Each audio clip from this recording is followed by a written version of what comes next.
ആസ്വാദനവും അനുഭവവും സൃഷ്ടിക്കാൻ വിശുദ്ധ ഖുർആനിന് പറ്റും. പക്ഷെ നമ്മളത് മുഖവിലേക്ക് എടുത്ത് ഖുർആനിൻ്റെ ഒരു ആസ്വാദനത്തിന് വിനിയോഗിച്ചിട്ടുണ്ടോ എന്നതാണ് അടിസ്ഥാനപരമായ ചോദ്യം. ഫബിദാലിക ഫൽയഫ്റഹു ഹുവ ഖൈറും മിമ്മാ യജ്മഊൻ. അതുകൊണ്ട് അവർ സന്തോഷിച്ചു കൊള്ളട്ടെ. ഈ ദുനിയാവിൽ അവർ സമ്പാദിക്കുന്ന എല്ലാ ഭൗതിക വിഭവങ്ങളെക്കാളും അവർക്ക് ഖൈറ്, അവർക്ക് ഉത്തമം ഈ വിശുദ്ധ ഖുർആനാകുന്നു എന്ന് പറഞ്ഞാൽ ഭൗതികമായ വിഭവങ്ങൾ നമുക്ക് തരാത്ത ആനന്ദവും ആഹ്ലാദവും വിശുദ്ധ ഖുർആൻ നമുക്ക് തരുമെന്നാണ്. എന്താണത്?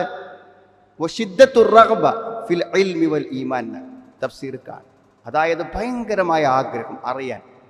ഒരാൾ മൊബൈലിൽ ഇങ്ങനെ അനന്തമായി ഇരിക്കുന്നുണ്ടെങ്കിൽ അയാൾ എന്താ ഇരിക്കാൻ കാരണം? അയാൾ ഓരോ അറിവുകൾ ഇങ്ങനെ മാറി മാറി കാണുകയാണ്.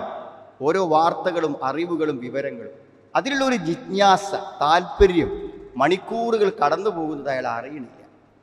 കാരണം അറിവിന് അത്ര വലിയ പ്രാധാന്യമുണ്ട്.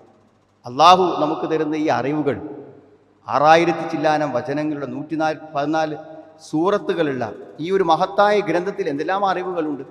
ആ അറിവുകൾ അറിയുന്നതിൽ ഒരു ആസ്വാദനവും സന്തോഷവും കണ്ടെത്തുക എന്നുള്ളതാണ്. അപ്പോൾ ഖുർആനുമായുള്ള ഒരു ബന്ധത്തിൻ്റെയും ഖുർആൻ്റെ വചനങ്ങളെ പഠിക്കേണ്ടതിൻ്റെയും ഒരു അനിവാര്യത ഓർമ്മപ്പെടുത്തുകയാണ്.